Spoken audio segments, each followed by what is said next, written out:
অর্থনৈতিক অবস্থা ভালো না, আস্তে আস্তে বিশ্বের মধ্যে ভয়াবহ অর্থনৈতিক সংকট দেখা দিবে এবং এই সংকটটা ফেস করবে মূলত এই মধ্যবিত্ত শ্রেণী আর নিম্ন মধ্যবিত্ত শ্রেণী। খুব ধনী দেশের কোনো সমস্যা হবে না, যারা মিডল ক্লাস কান্ট্রি বা আরেকটু নিচু মানের কান্ট্রি অর্থনৈতিক দিক থেকে, এদের সামনে ভয়াবহ একটা অবস্থা ফেস করতে হবে। সময় যাইতে দেন, আস্তে আস্তে সব স্পষ্ট হয়ে যাবে, আপনারাই বুঝতে পারবেন। অলরেডি গরিব মানুষ হাহাকার করা শুরু করেছে, বড় লোকের তো কোনো সমস্যা নাই। গ্যাস, তেল, চাল, ডাল সবকিছুর দামও যদি বাড়ে, বড় লোকের কোনো সমস্যা আছে? আমার তো কোনো সমস্যা নাই, আমি তো খেতে পারতেছি, কোনো না কোনোভাবে খেতে পারতেছি।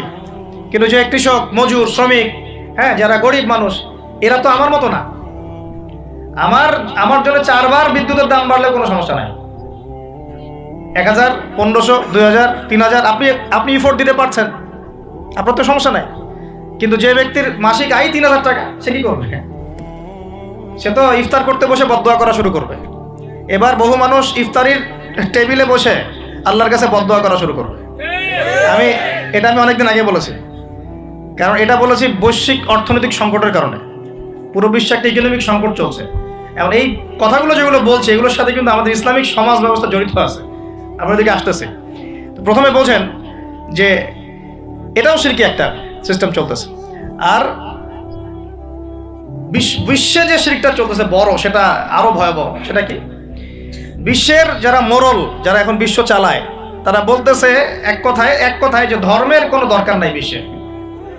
বিশ্বে ধর্মের কোনো দরকার নাই, ধর্মগ্রন্থেরও দরকার নাই, ধর্মীয় বিধানেরও দরকার নাই।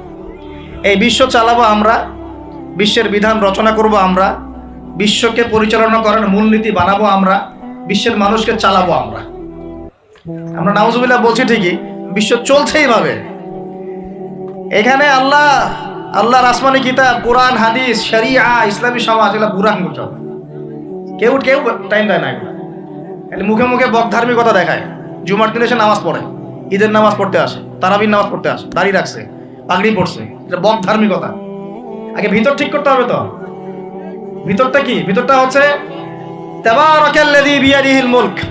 সূরা মুলকের 1 নম্বর আয়াতে কি বলছেন আল্লাহ পাক? তাবারাকাল্লাযী বিয়াদিহিল মুলক, বরকতময় সেই আল্লাহ। এই আল্লাহ পাক মহাবিশ্ব সৃষ্টি করেন নাই? এই মহাবিশ্ব কে সৃষ্টি করছে? এই পুরো মহাবিশ্বে পৃথিবীর মতো কোটি কোটি কোটি কোটি গ্রহ আছে না?